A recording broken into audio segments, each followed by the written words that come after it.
Hmm? That's what it says on here. Yeah, good. Mm-hmm. Now, give me a better reason than what you see there, why it doesn't combine after hearing what you were told this morning. Congratulations. So when you eat that nuts? In the morning. Good. And when you eat that potato? At night. Good. So if you put the two together to make some kind of a crazy concoction, do you resort to get sick? So it's not chemistry now, it's what? It takes priority. The priority of the growth cycle of a food determines the behavior of the chemistry. Do you see it now? Now, if you're a chiropractor, years ago, they'll say, bones move muscles, and therefore the reason you have a stiff neck is that the vertebra in the neck cause the muscle to shift and lock itself. And then afterwards they found that that was not valid. No bone ever move a muscle, but any muscle will move a bone, causing the bone to lock itself and the muscle to be constricted to the location of where the bone has locked itself. So we know what takes priority in chiropractic is muscle over bone. What takes priority in nutrition is when it grows versus what it contains and how it grows. Do you get it now? So if I eat my nuts in the morning and I go and eat a potato and get sick, who am I to blame? So that's exactly why we want to point out that nutrition is flexible and can be regulated better when you put it in more than what you put in.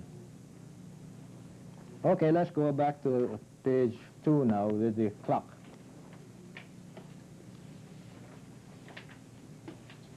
Page 1, you'll see everything divided out on the trees and on the ground and under the ground. But page 2 is the biological clock. And if you look at it here, you'll see this is one of the things about the biological clock. There are two ways to read it. You're going to run into schools that will tell you the clock begins at midnight.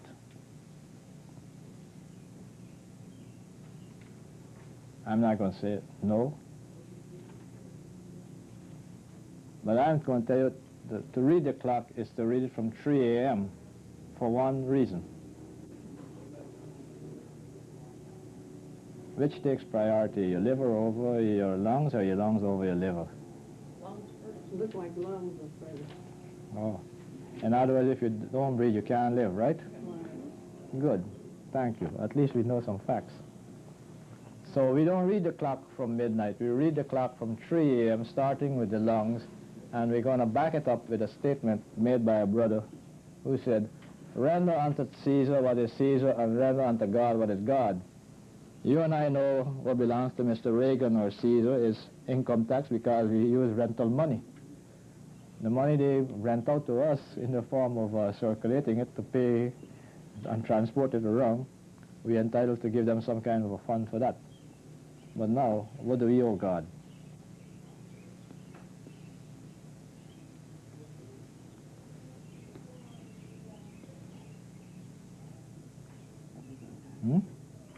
Pretty much everything. No. Just breath. Inspiration. We only owe him one thing, income, breath. We don't owe him nothing else because we didn't put ourselves together. So how the hell can you owe him anything else than income, breath? After he made you, and he put the breath in you, you only got one option. Daddy, yes, son. You made me without my consent. Yes, son. I throw you out to hell and go find your way to beat all the rest to be a winner. Yeah? Then take back your breath. I don't want to hang around because I ain't got a single thing here to do. Oh? I'll tell you what, son. You keep the breath, take care of the place, and I'll let you hang around till midnight eternity if you do one thing for me. What's that, Daddy? Live in and out.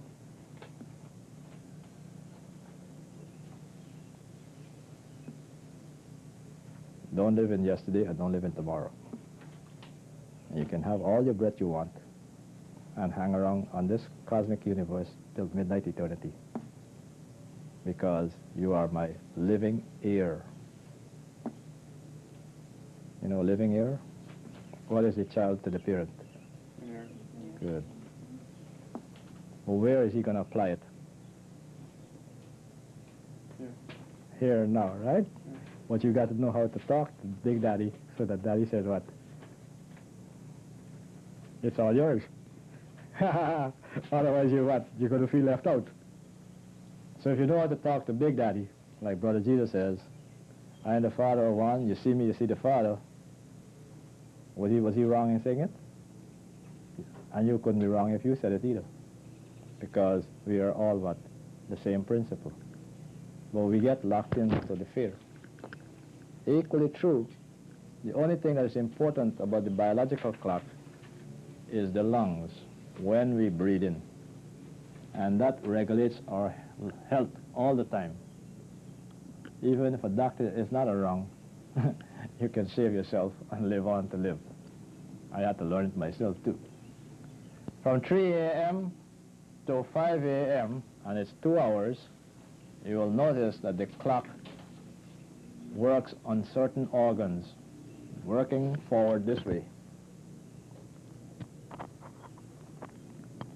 Each organ has an ascending and a descending function. 1 hour of ascending and 1 hour of descending.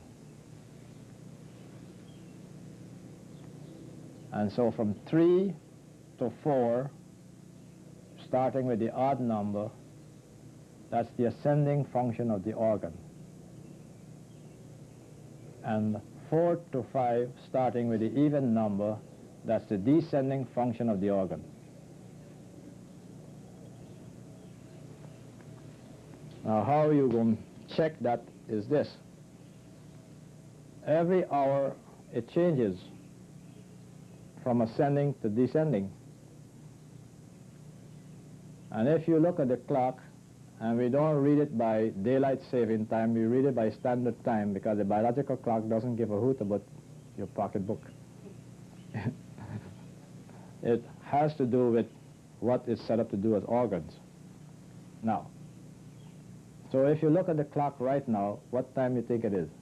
Reading it as standard time, not daylight saving time.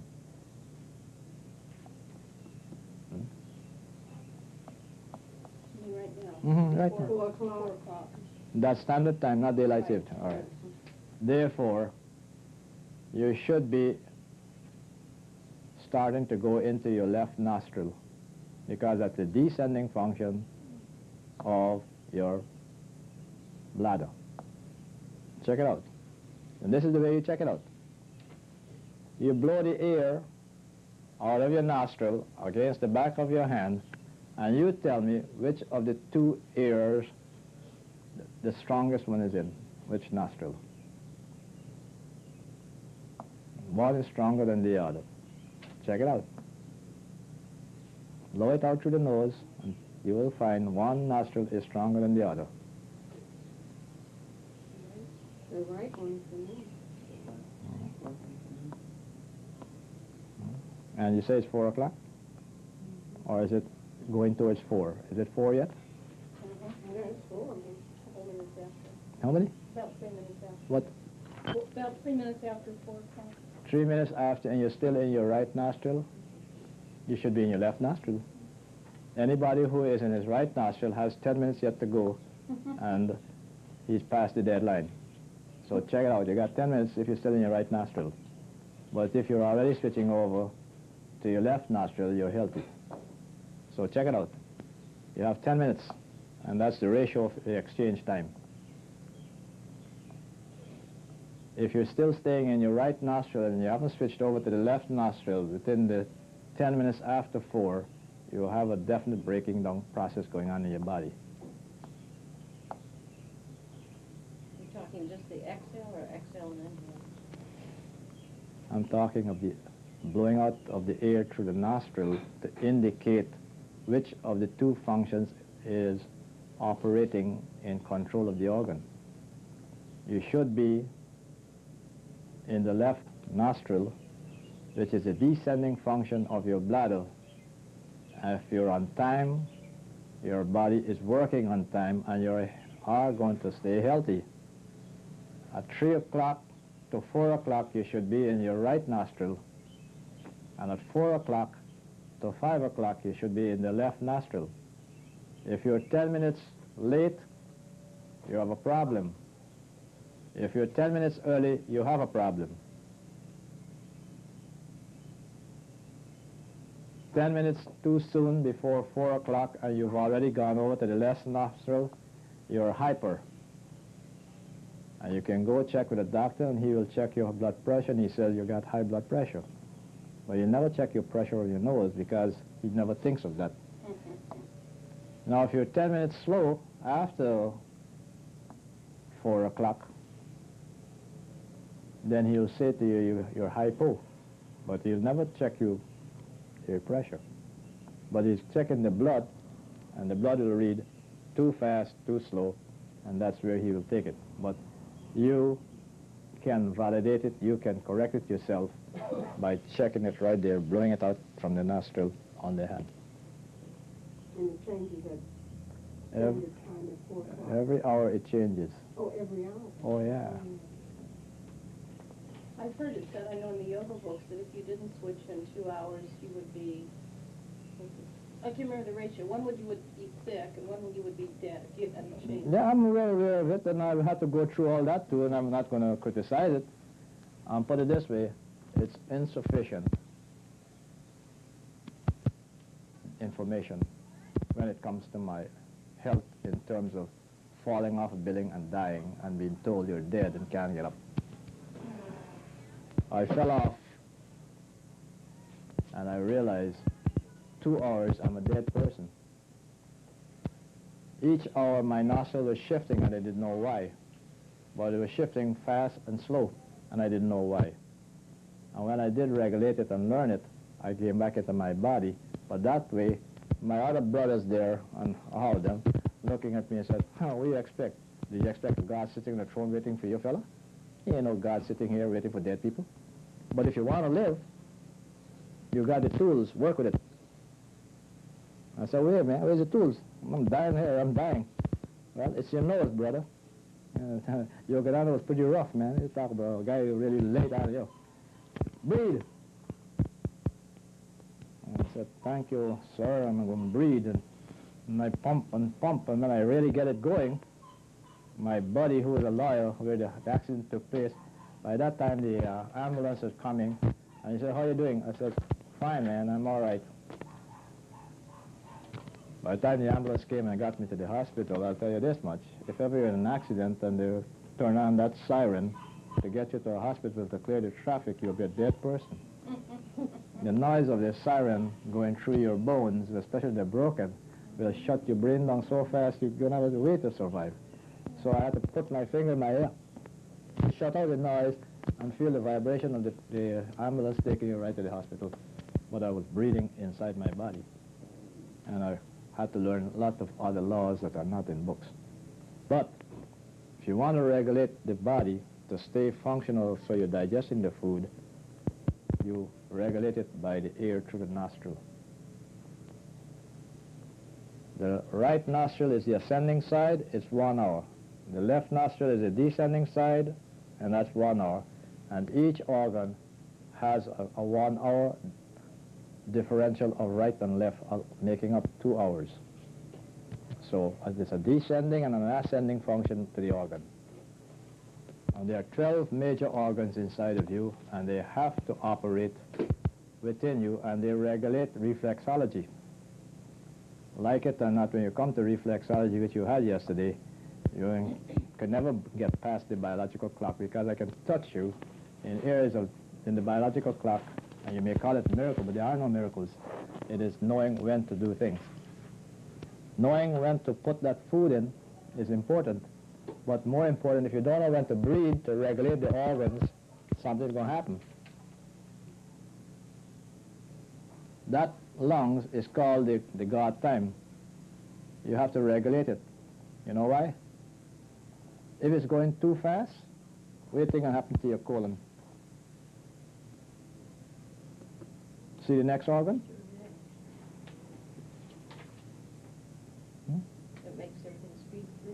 No, if you go into the bathroom and a lot of fluid will come out of your tuchus, but no solid mass is coming out. So what are you suffering from now?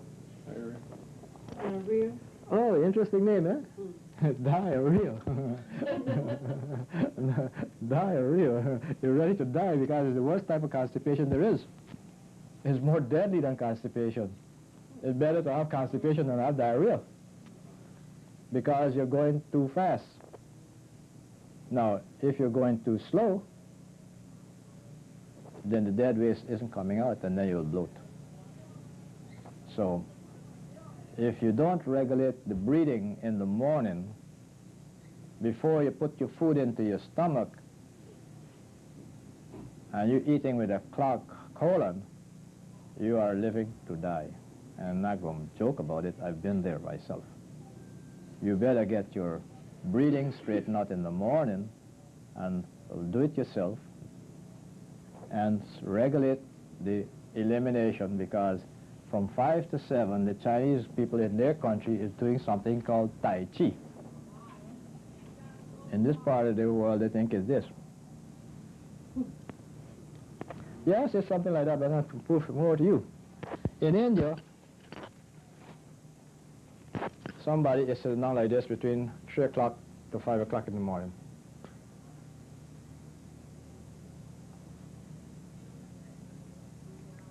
And you may say he's meditating, right? Good. Somebody in China is doing like this.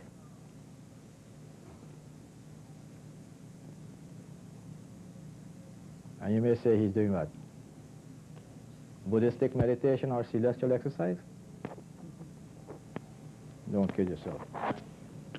He's preparing to go to the bathroom, but the technique he is using is caused by the temperature of the environment he lives in. In India, it's too doggone hot for him to get up and do this.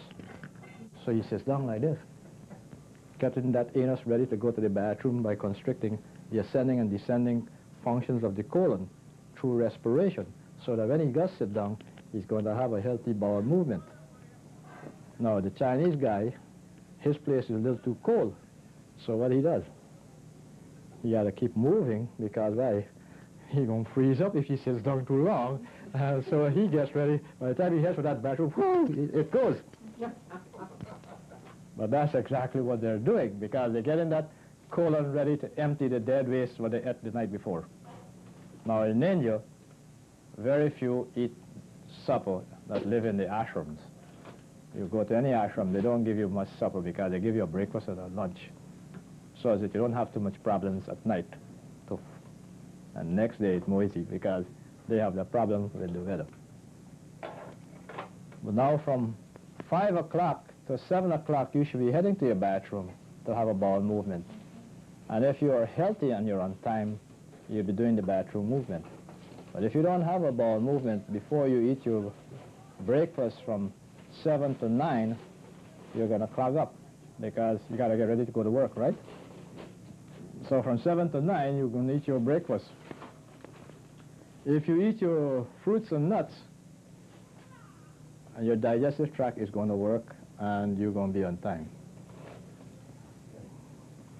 Now, between 9 o'clock and 11 o'clock, your spleen is in. You take your vitamin C in the form of an orange for your spleen and for your lungs and your chest. And you're going to stabilize your body with your vitamin C at that time of the day. Now, vitamin C is also needed in the middle of the day.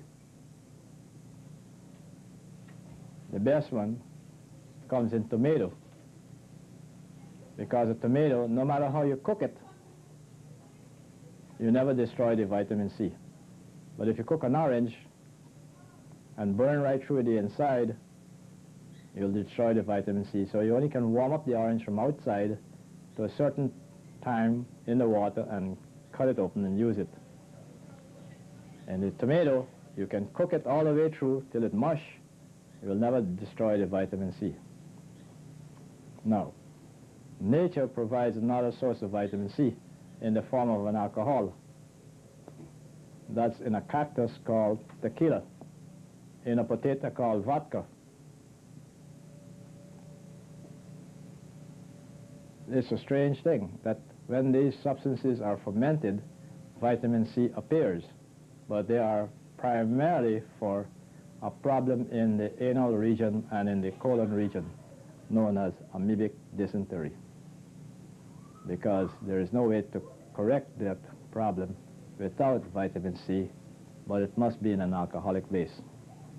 So if you take the alcohol containing vitamin C and rice has sake, or the cactus, or the potato at night, you will immediately eliminate the problem of amoebic dysentery in the vitamin C. Now, towards the spleen time, which is 9 to 11, most people have a problem. They get what is known as the sugar blues. Anybody ever had sugar blues? Good. And what did the doctor give you? Something to slow you down or speed you up? The thyroid sometimes speeds you up, or I can't have from the doctor. Or something with, eat something with sugar in it that speeds you up. Well, Carbohydrates. I'm going to ask you a simple question. Did you have your tonsils removed? Then you're entitled to your thyroid problem. You see, once you remove the tonsils, then you have to go to the thyroid. And around 10 o'clock in the morning, your spleen is going to interact, forcing that thyroid to shut up. And therefore, you will force to feel queasy, hyper out, and then you'd have to put in something to release it. But the doctor isn't making you aware that the removal of your tonsils was responsible. But now that you know, you can correct it very simple. You should never have sugar blues, because there is 3 foods made by nature a long time, and it grows on a tree for all the so-called sugar blues of your spleen. 1, coffee. Nobody likes coffee? But it's mountain-grown coffee by Folgers, and I go to buy it. Number 1, that's Folgers coffee, mountain-grown. Number 2, Hershey's baking cocoa that grows on a tree, on the cocoa bean. And maple syrup that comes from the maple tree. You take the coffee, black, teaspoon of the baking cocoa by Hershey, pure 100%, nothing added to it, and maple syrup to sweeten, and you drink 1 cup. Maximum 2, minimum 1.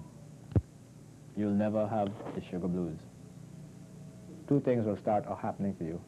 Your hormones will start stabilizing, and your menstrual period will start returning back to norm. Those who have done it know it, right? Okay. When do you take that? You can eat it with your breakfast in the morning, or if you don't eat the breakfast, you can take it at 10 o'clock. But I rather eat it with my breakfast because that gives me my liquid with my fruits and my nuts. And that's when I take it. It stabilizes hormone balance. Folgers coffee, Hershey's baking cocoa, and maple syrup combined.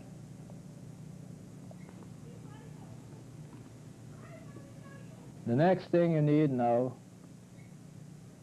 is lunchtime, and that is between 11 o'clock to 1 o'clock. Your heart is involved, and if ever you have an attack of the heart, it's usually around 12 o'clock. People who have had heart attack usually keel over, and then the worst thing you can do to them is to deprive them of oxygen. If you give them oxygen, they survive. If you don't give them oxygen, they die. So we do survive heart attacks in the midday because it's involving the heart itself. To prevent them, we need now tomato juice, an 8-ounce glass, has vitamin C, made from the nightshade plant, a tablespoon of blackstrap molasses made from sugarcane for the iron,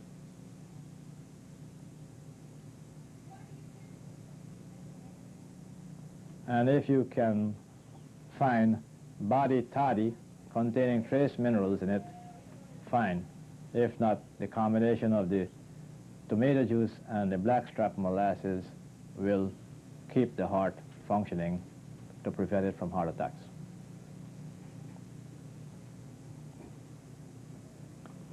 Got it? All right. Between 1 o'clock and 3 o'clock is the small intestines. That's the time you get your ulcers. Anybody ever had an ulcer problem, you'll know it'll hit you just about between that time. Between 1 o'clock and 3 o'clock. Me, I had it, I fell over. But the cure for all ulcers, no matter what it is vitamin U. And you find that in cabbage. And cayenne pepper containing capsicum. You combine the two, so you take an 8-ounce glass of raw cabbage juice to a teaspoon of cayenne pepper, mix the whole thing up, and drink 3 sessions, 1 for 3 days in a row. How much was that again, 1 cup? 8-ounce glass of cabbage juice and a teaspoon of cayenne pepper. And you drink it around 1 o'clock. And you can, if you do it Monday, Tuesday, and Wednesday, by then it's all resolved. But you only need 1 glass a day. And that's for the ulcers. Now, at 3 o'clock to 5 o'clock is the bladder. And if you find anybody who has a pain across the lower back, especially children at that time of the day, you know they usually wet their bed around 3 or 4 o'clock in the morning, because that's their problem, bedwetters. And at 3 or 4 o'clock in the afternoon, they get a pain in their lower back. And you can correct their bedwetting by massaging that area or giving them KB11 tea. K stands for kidney, B stands for bladder, 11 stands for 11 herbs. You'll find it in a health food store. KB11T. It'll correct the problem in the bladder, and they wouldn't have the problem of urinating or wetting their beds in the morning. Anyone having pain in that area is a bladder problem. So sometimes you may find yourself having the urgency to get up early in the morning to go to the bathroom too. That means your bladder is hyperactive too fast. But then you take your KB11T, at that time you start normalizing. Now from 5 o'clock to 7 o'clock, you should be drinking cranberry juice, 1 glass, and that is for your kidneys. And if you want to eat watermelon, that's good in that time. Cantaloupes, they're all good for your bladder and your kidney. Now, if you got kidney stones, you take 1 8-ounce glass of cranberry juice, and you fill it half filled with the cranberry juice and half of corn oil, so it makes a full 8-ounce glass. 4 ounces of juice and 4 ounces of corn oil. You stir it up good and drink it around 6 o'clock in the afternoon. You may need only 2 sessions, but you can pass out that kidney stone if you got kidney stones.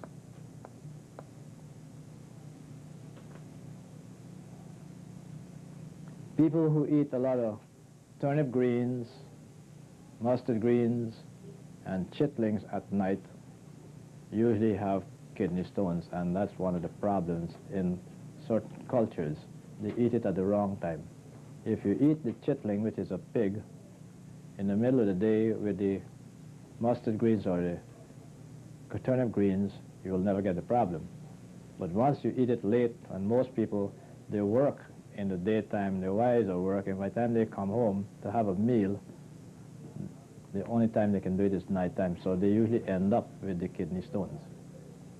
I have a lot of friends who have had the kidney stones, and now, until they were able to correct it and then quit eating it at that time, the kidney stones went away. But that's the correction for it. The 4 ounces of the cranberry juice and 4 ounces of the corn oil removes the kidney stones. Now, from 7 o'clock to 9 o'clock is the pericardium, pressure in the heart. And that's the time you should be eating your nighttime meal and having a little tequila with vitamin C, with pineapple juice.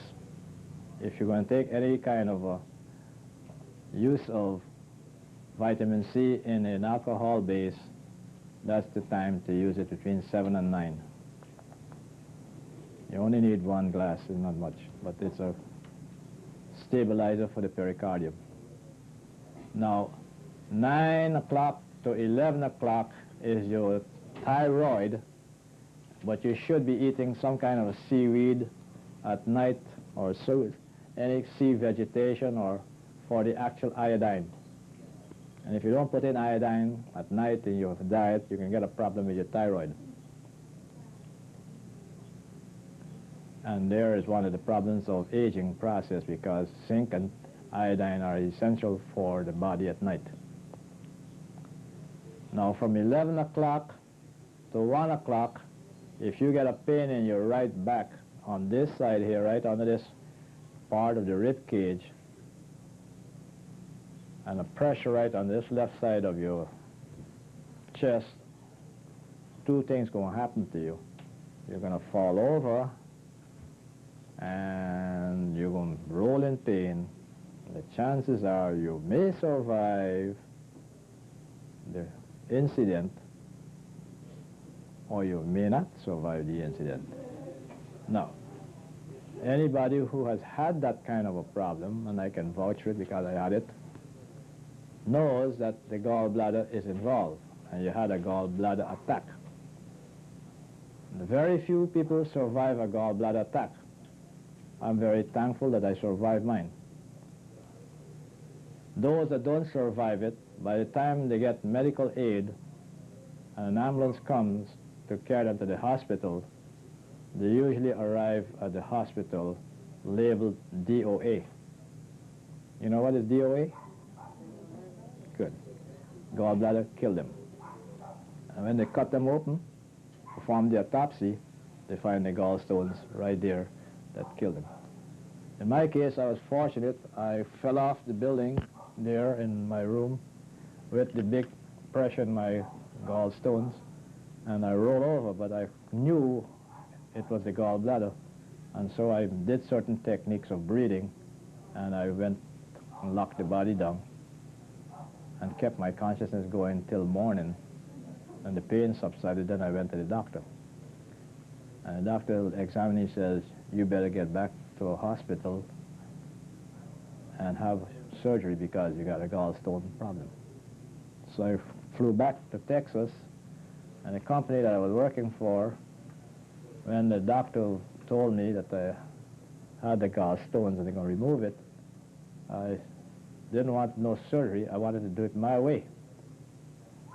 What my boss says to me, he says, Adano, I don't mind you doing your own thing, but under the circumstances of the contract and your subcontracting process, we can't guarantee you no money if you do it your way, and you had the incident while on the contract, you would have to go through the operation.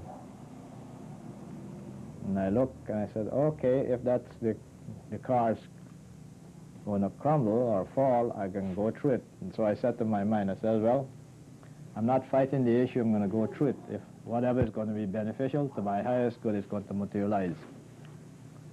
So the next day, the doctor came after the test and he says, we'll perform the surgery tomorrow. They rushed me in. They did the surgery, and after the surgery was over, then they coming out of it, and then I saw the doctor, and he said to me, you know, Mr. Lee, we didn't remove all of your gallbladder the way it ruptured. In fact, you know, gallbladder usually grow back. And in your case, the way it has been ruptured and we took the stone out, it'll grow back. I said, thank you, doctor. And he says, you know, gallbladder is like a tonsil. They usually grow back. I said, thank you, doctor. And he walked out of the room. My gallbladder has grown back, yes, over the years. But I had to go through the process of having the surgery done to satisfy the legality of my occupation. So you see, higher intelligence even works to satisfy whatever you have to face, and don't panic. So between 1 o'clock, 11 o'clock to 1 o'clock at night, I had a gallbladder. No, from 1 o'clock to 3 o'clock is the liver. And that's when most people go into what is called addiction levels of the body. The body and the brain cannot handle alcohol after 2 a.m. in the morning. And so it has been observed throughout the centuries and all the years that people who become alcoholics are the ones who drink after 2 o'clock in the morning. And all the different reports that have shown up that it knocks out the brain because the liver is getting close to the lungs that must function, and so from 2 a.m. to 3, it overloads and knocks it out. And most laws, most cities, they won't even let you buy alcohol after that time. That's right, because this is exactly, now all your alcoholic addictions are so, you can phase off the addiction of the alcohol by working through the process of cleaning the body up before midnight. So, but if you are an alcoholic and you want to clean up your body, then you go to the exact opposite. So 12 o'clock to 2 o'clock in the afternoon, you give the person wine to drink. And that will start a reaction to them that when nighttime comes, they don't have a craving for alcohol. They feel the body has already made its addictive reaction. So we used to treat them like that to get it correct. But you can help yourself. Okay.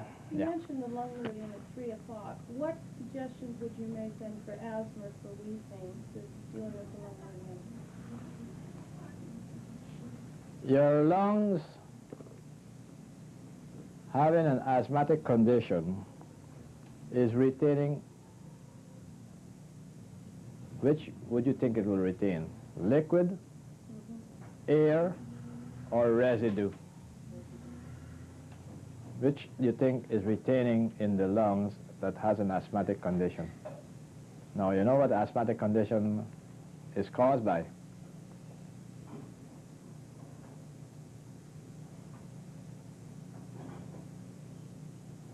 When the doctor says you have asthmatic condition, 9 times out of 10, he never tell you what it's caused by. But you take anybody who has had an asthmatic condition, were they born with it or after they were born? After. Good.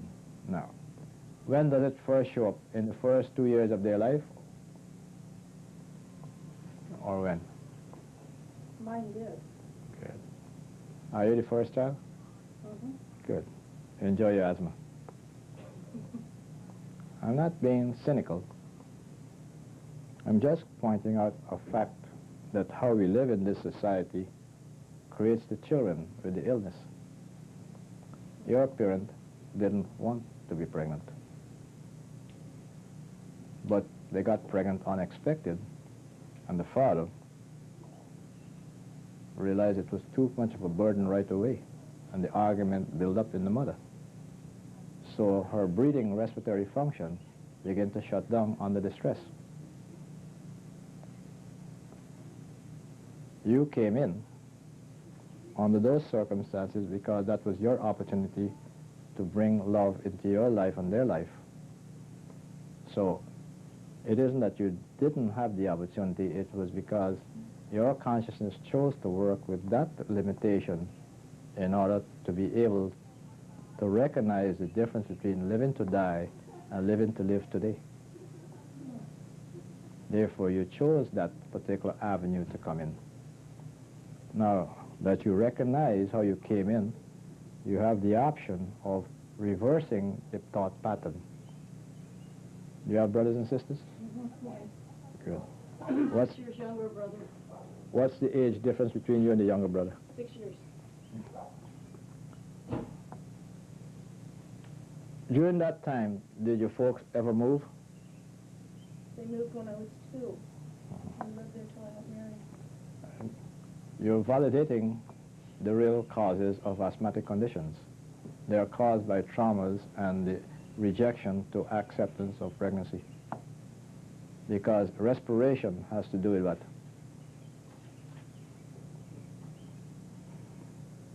Breathe to live, right? And if you're not breathing to live, meaning what? You're living to die. You know, so mother felt threatened by the process of this situation and therefore locked down her own respiratory condition. Now, you can deactivate the trauma. You know what time you're born? 10:56 a.m. Eastern Standard. Spleen time. And I go to an acupuncturist who treats the spleen for asthma. Let me put it this way. You're never born in the strongest organ of your body. You're always born in the weakest organ of your body, because that's the time you have to break out into the air to be catalyzed by the 14 pounds, 0.6 pressure per square inch to be a human being. And therefore, you're coming out at the weakest point of the organ system, directly opposite to the pressure that is pushing the body out. So, if you look at your biological clock there, you'll see an interesting phenomenon of reflexology. What is the organ directly opposite to the spleen? Spleen. Oh, spleen. Triple feeder.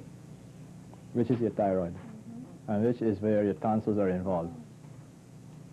So you see, When I was in the hospital and almost died when I was a year and a half, but they took the tonsils off.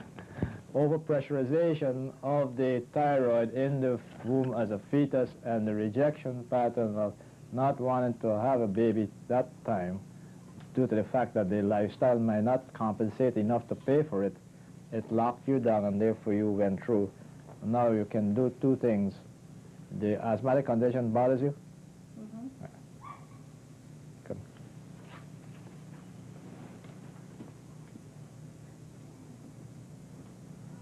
Sit down. No, don't cross that. Put your foot straight up.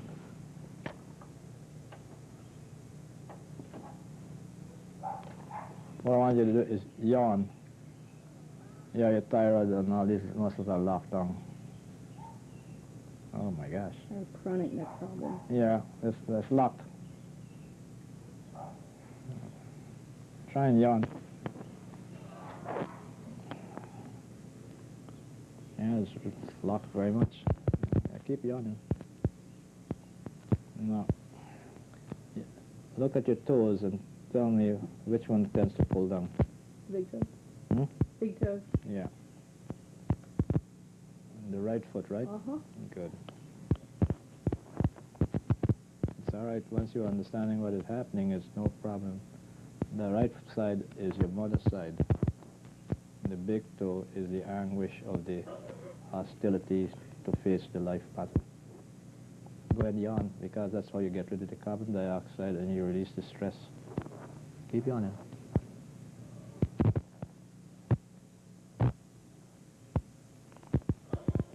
Yeah, that's it.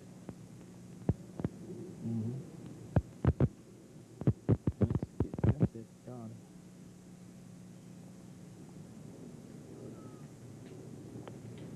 That's it. Yawn. Yawn.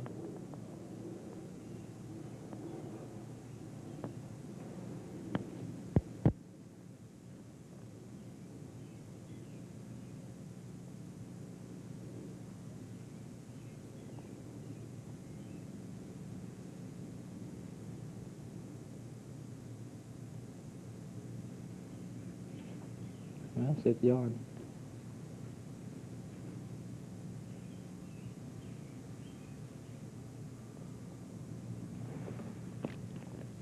Arch back. Good, that's it. And slightly more. Good, just let it come. Just arch.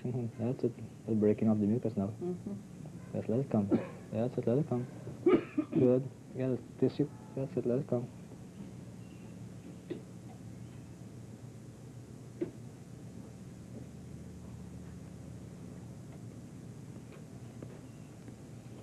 That's it, let it come.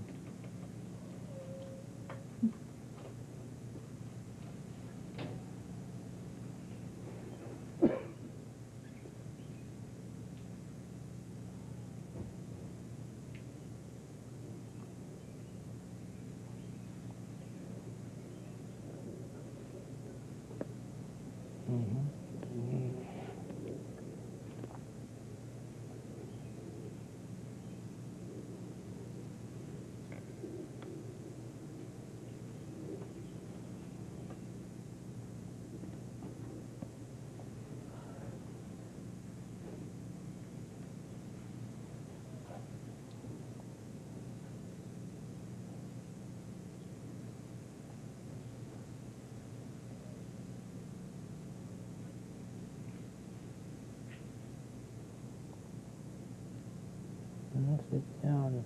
Good.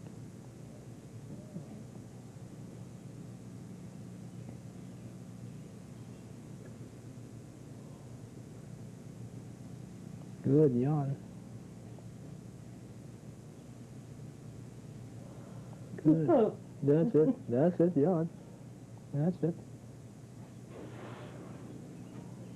That's it, yawn. Good, yawn. So is the left side of her thyroid, the side that's real tight? Yeah. The That's it, yawn.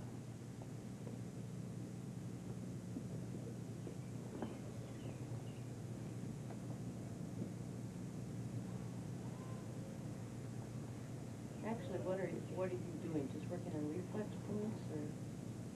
Now polarizing the body back to where the shocks were locked into the thyroid and the spleen. How are you feeling now, the breathing? Still awfully easy. It's awfully easy, but it's moving.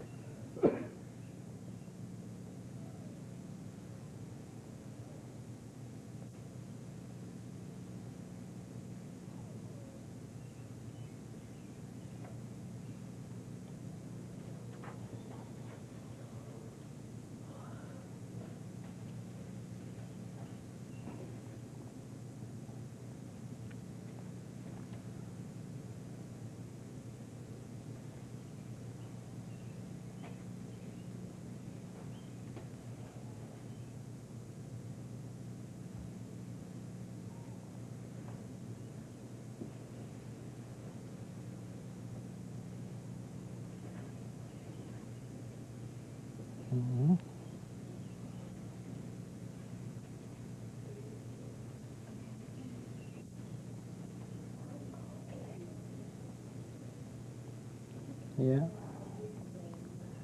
Good. And that's it. Good.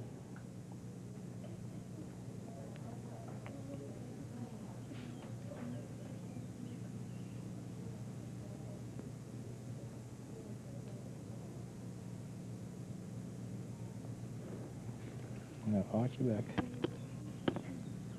Good.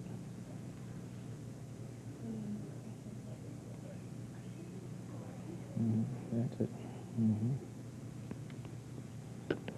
That's it. That's it.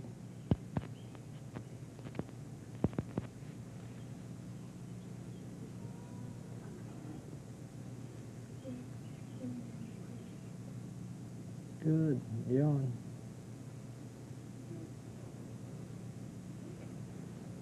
That's it. Yawn. Yawn. Yawn. Yawn. Good. That's it.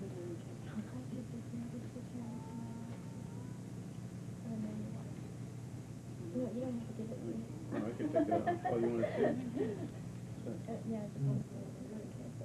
How are you feeling now? Better.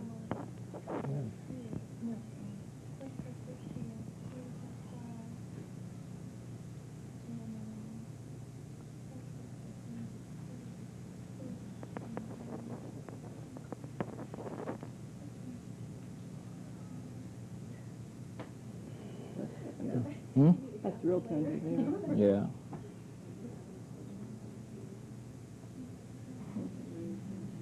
How are you feeling now? Much better.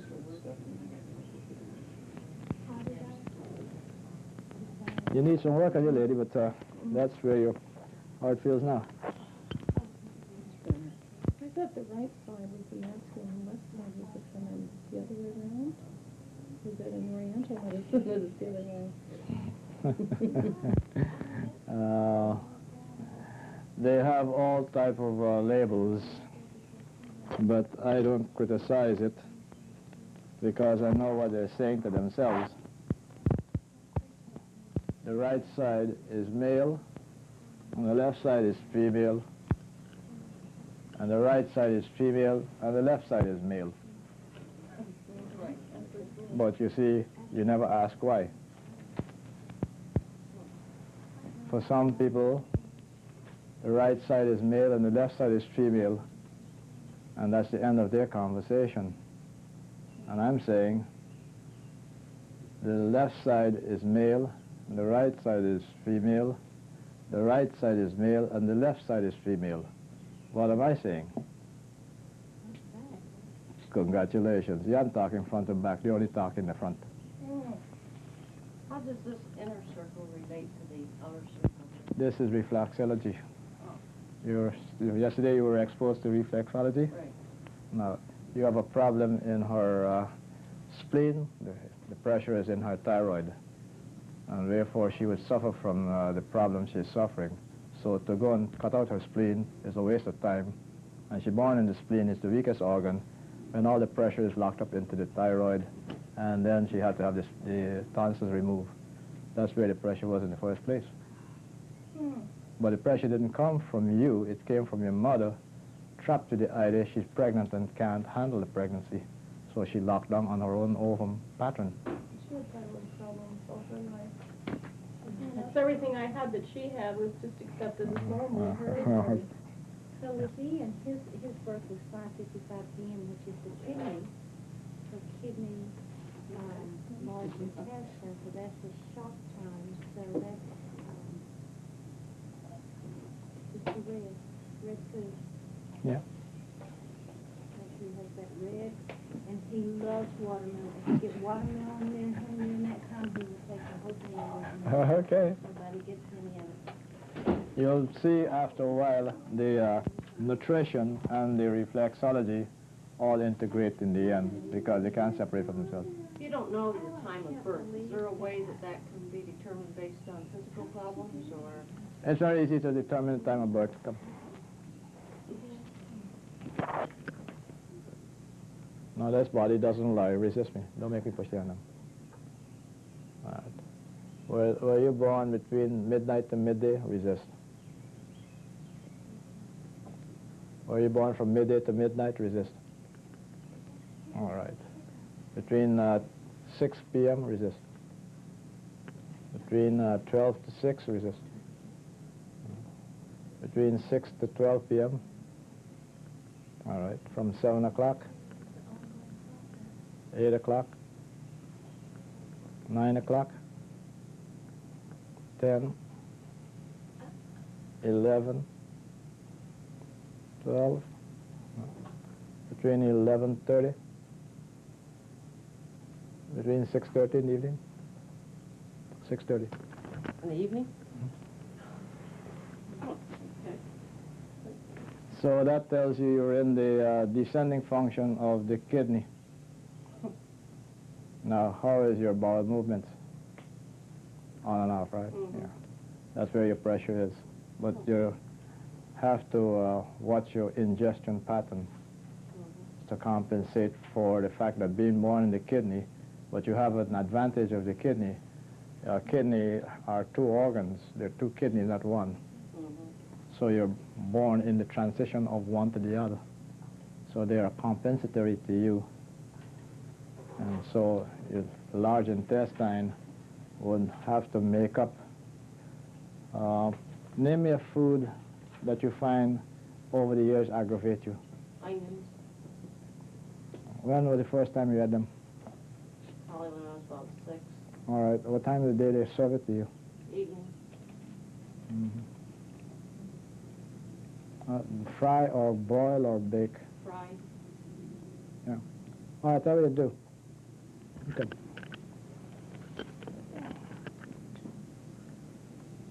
Resist. Onion. Bake. Eat it bake. Now, you never eat a baked onion, and you're going to be surprised when you bake them. You take the onion, skin and everything, put it in the oven and bake it.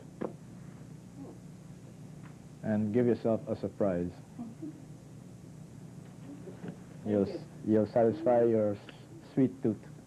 Thank you. Definitely have one. All right, okay, good, thanks, sure. Bacon and onions, what temperature and how long? To bake the onions at 375, and then it'll be there for an hour at least, and it'll be all right. It'll get soft and everything. But that's basically it, bake at 375.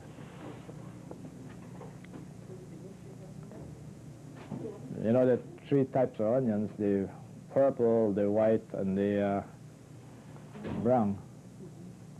Well, the one with the most iron is the purple. The one with the most chlorine is the white.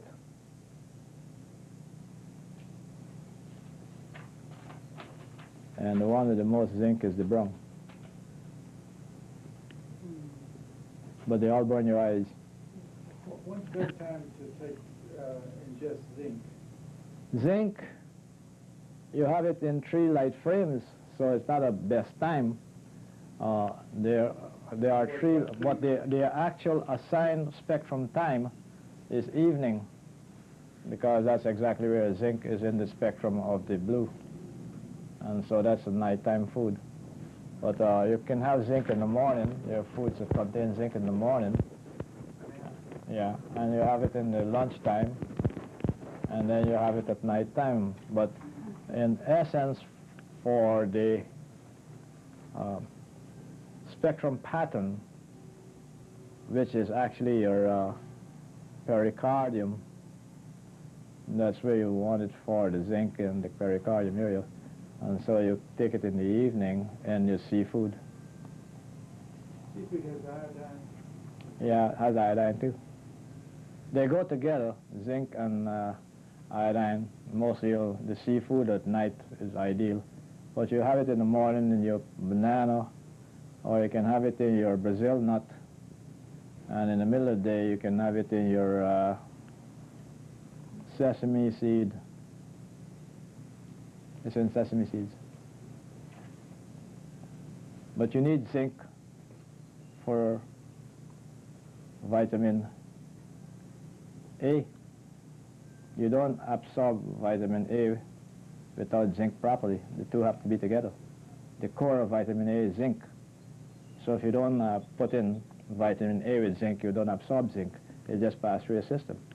So carrots have vitamin A, and the core of vitamin A is zinc.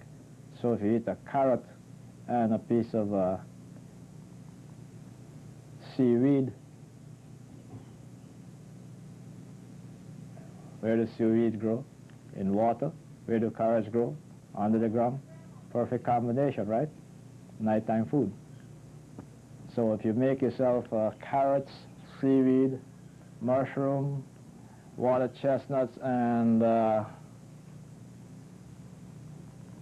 Jerusalem artichoke, and serve it with egg omelet, you're on top of the world. You can go read a whole book and remember it all.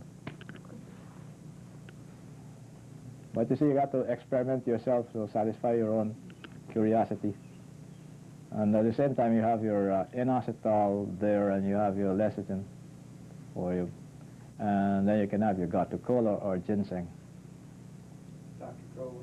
Yeah, Cola. You know, Cola is a food for elephants, and that's for the brain. That's a memory. Sesame seeds, the same thing. Yeah, that insulates you against harassment.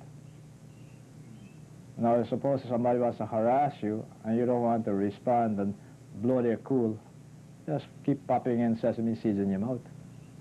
And there's no way for him even to harass you to the point of brainwashing you, because it'll freak him out. That's what the Turks did to the Germans.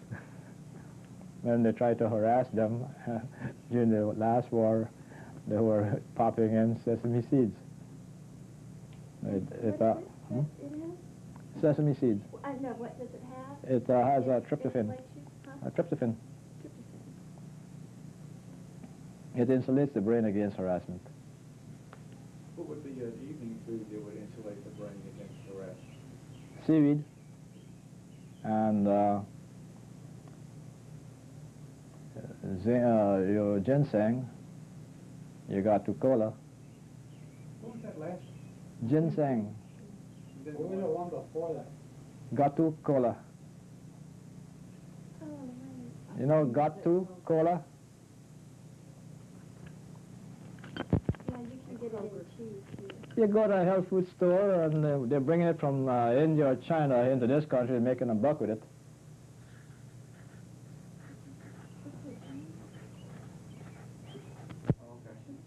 Gatu Cola. Oh, is this the geranium stuff? Yeah. The sesame seed, too? Mm-hmm. That it helps to insulate? Mm-hmm. Yeah. You take it at night. When you, well, remember I gave you the thing to go take an exam. What foods to put in your body is the same thing. So it keeps your brain clear and your memories function. Yeah, that's they say an elephant has what? Good memory. Good. Well, what does it eat on most of the time? Cola. That's the plant it eats a lot. It's very high in the elements for the brain. Put it this way. Your environment came before you. The life forms have certain behavioral patterns by the food they eat. Use those foods in their proper time frame and you will benefit from the qualities of the animal in you. Now, if you want to be a mimic like a monkey and be better than what that guy who is on TV, Johnny Carson or whatever they are, or be a good comedian, eat the food that a monkey eats. What food does a monkey like? Bananas. Good. Go bananas, huh? Yeah. Now, if you take a rooster, what does a rooster like? Grasshoppers. Huh? Grasshoppers. Oh, not at all. That's good. We'll take a grasshopper cut that the rooster needs. Oh, lots of lipids. Mm-hmm. Yeah, but we got more than that. Chlorophyll? Copper. Yeah. Communication. Conduction. Yeah. So the rooster likes to communicate and crow and blow his horn. Oh. So anybody who wants to up there and, hi, man, I've got it going, you know, hey, ladies and gentlemen. They need food high in copper. And you'll find food high in copper. You just go into McDonald's and you'll find it. Old MacDonald had a hen.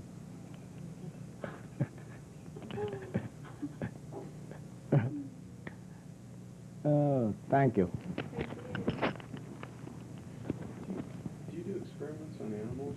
I thought I heard you made reference. Yeah, years ago I had my work. I worked on animals and when I was in Canada. My adopted father, who was my surgeon, actually my surgeon. His son, he had no children. His wife had died, but he was born in India.